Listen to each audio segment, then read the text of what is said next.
Good morning, my dear friends. My name is Igor Yakovenko. It's currently 7:40 a.m. in Kiev right now. Today is Monday, February 26th, and we continue our daily morning reflections on what is happening in Russia, in the world, in Ukraine, and within our own souls.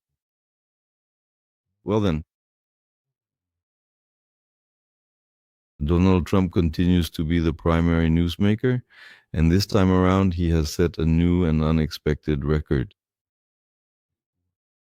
He currently holds the official record for delivering the longest continuous address before the United States Congress. He stood before the members of the United States Congress to deliver his comprehensive annual State of the Union speech. His extensive presentation lasted for a total duration of 1 hour and 48 minutes without interruption. According to official reports, this remarkable feat has been documented as the longest such address recorded since the year 1960. A large portion of his public address was simply untrue, in other words, lies. And, well, I would like to take a moment to point out some specific things now, but of course, I have no intention to duplicate the extensive work that the dedicated researchers in the United States have already done, who are constantly monitoring and simply recording the staggering number of false statements that Donald Trump delivers to the citizens of this country and to the entire world on a daily basis. It is highly significant and telling that his formal address to the assembled Congress came just a few days after that landmark ruling from the Supreme Court dealt a blow to the tariff policy. Donald Trump also commented on this specific matter, but as you can clearly see, even though the Supreme Court was largely shaped by Republicans, in particular 3 conservative Supreme Court justices were appointed by Trump himself, nevertheless, some of his more outrageous decisions, the Supreme Court still frequently overturns them. So, there really is a very strong and functional separation of powers in the United States today.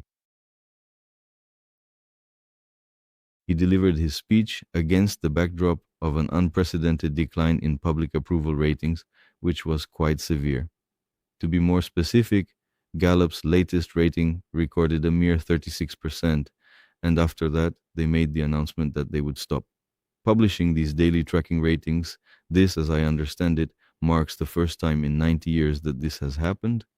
It is the end of a long-standing tradition for the leading rating company, the most prominent sociological organization. But what is meant here is, so to speak, the pollster type, that is that kind. So the organization conducting public opinion polls in the United States of America has, for the very first time, refused to publish them. Well, some people explain this by saying that they didn't want to break contracts with the administration of the United States of America, the Trump administration. So, well, in fact, the narrative suggesting that Donald Trump's policy record is one of constant and overwhelming successes is widely circulated, but there is much more to the story. So, I will take a moment to point out the rather obvious lies and untruths that Trump engaged in during his time. But first of all, let's examine his claim that in his very first 10 months in office, he successfully stopped 8 different wars from happening. The simple truth of the matter is usually this specific number of wars stopped is not actually tracked very closely at all. But here, the Trump administration explained what was meant, what these 8 wars were. These are, as he sees it, the war between Israel and Hamas, the war between Israel and Iran, the war between Pakistan and India, between Rwanda and Congo, between Thailand and Cambodia, Armenia and Azerbaijan, Egypt and Ethiopia, and Serbia and Kosovo. Well, I don't really want to go through every single one of these points, but obviously, virtually every single thing that he claims here, these are 8 so-called facts, which are actually complete and utter fabrications. So you could congratulate Trump endlessly on the historical significance of the Abraham Accords, because some of these so-called wars, these were ongoing conflicts that this time lasted only a few days. Well, for example, if we talk about between Egypt and Ethiopia, there was no war or conflict at all. It was really just a minor diplomatic dispute over the planning and construction of dams. And in fact, it was strictly about those dams. There were no actual military battles or armed conflicts there at all. So to call it a war, well, I don't know, you might just as well call, for example, on that very same day, the long speech given by Trump's opponent in that city a war too. The United States Congress never officially declared a war, meaning there was no formal state of war at all. As for the Congo, specifically between Rwanda and the Congo, the violent fighting and armed conflict there simply continued. So there was no cessation of war at all. Yes, indeed, Trump invited them to Washington in order to get a photo op showing him as a peacemaker. In actual reality, nothing ever stopped. The fighting continued. Regarding the ongoing India Pakistan conflict, the two sides are constantly exchanging fire across the border. There was recently a brief but intense hot phase of military confrontation, and it is clear that Trump played no role in ending it. During that specific period of tension, Trump had no involvement or influence there. Well, there is certainly a great deal that could be said here regarding what is currently unfolding in the Middle East, but nevertheless, I don't know what is meant by a war between Iran and Israel. This conflict has been going on ever since the creation of the State of Israel. However, there was a significant period of time when Iran and Israel maintained friendly relations. Following the events of the so-called Islamic Revolution of 1979, this shadow war has been ongoing, simmering constantly in the region. It periodically escalates. So that's all there is to it. It's all lies. It didn't stop a single war. To be honest, I really don't know. You could go on listing them all, and you could easily spend the entire morning broadcast listing Trump's lies. Of the things I found particularly amusing, well, a kind of fantastical lie in the spirit of Baron Munchausen, was his bold claim that he was the one who lowered prescription drug prices. Once again, let me make it absolutely clear, I of course do not live in the continental United States of America, so I do not personally experience or feel the direct effects of Trumponomics, but the phrase itself really is in the true spirit of Baron Munchausen. What exactly did he say back then? He claimed he lowered drug prices by 300, 400, 500, and even 600% or even more than that. If my understanding of the basic principles of arithmetic is correct, then this would imply that citizens living all across the United States are now essentially being paid a financial incentive just to take their prescribed medication. Because if it's a staggering 300%, if it's 400% or even 600%, then buying medicine in American pharmacies is an incredibly profitable venture, even if you are perfectly healthy. Because a massive 600% reduction in drug prices would mean that every single time you walk into your local pharmacy, you should actually be paid a significant amount of extra money in exchange for picking up a bottle of aspirin, some cough medicine, or something else entirely.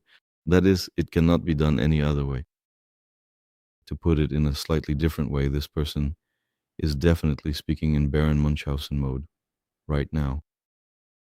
I don't know how much making these kinds of public statements, by the way, would boost the overall ratings. It is a real pity that Golod stopped publishing them. But there are quite a few reputable researchers in America whom you can fully trust. And that is precisely the reason why I'm truly hoping that Trump's lies will somehow resonate with the American people. Well, let us take a closer look at things now then. As for the actions of the United States of America on the international stage, which is what is of the greatest interest to all of us here, of course, this is yet another striking demonstration that Trump is clearly on Putin's side. So when exactly does this happen? It occurs at the UN General Assembly on the occasion of the upcoming 4th anniversary of Russia's full-scale invasion of Ukraine, adopted a resolution. The resolution is called Support for a Lasting Peace in Ukraine. It was adopted by a relatively small majority, 107 votes, 107 countries voted in favor. Among those who supported it were not the United States of America, We should take the time to consider these various matters separately or individually, so to speak. It is also very important for us to highlight and identify the specific list of countries that voted against it. I will now read each of their names out loud for you right now. Additionally, about 50 different countries made the decision to simply abstain from the vote. We are going to discuss this entire matter in much greater detail in just a short while from now.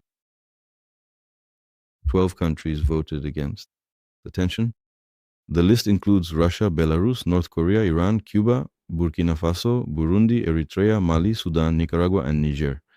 So, in other words, Russia ended up being part of this specific dozen of nations. Within this particular group, you will find countries like Iran, Cuba, North Korea, and Belarus. It also features Eritrea, Sudan, and so on, including Nicaragua. This group represents the specific collection of international players that Russia is now aligned with. So, in general, it is a pretty obvious group of nations. That is to say, this is the specific place that the Russian Federation occupies today. The United States of America took the position of abstaining from the vote, along with the People's Republic of China and other countries who, while sitting on the mountain, are watching as Putin kills Ukrainians.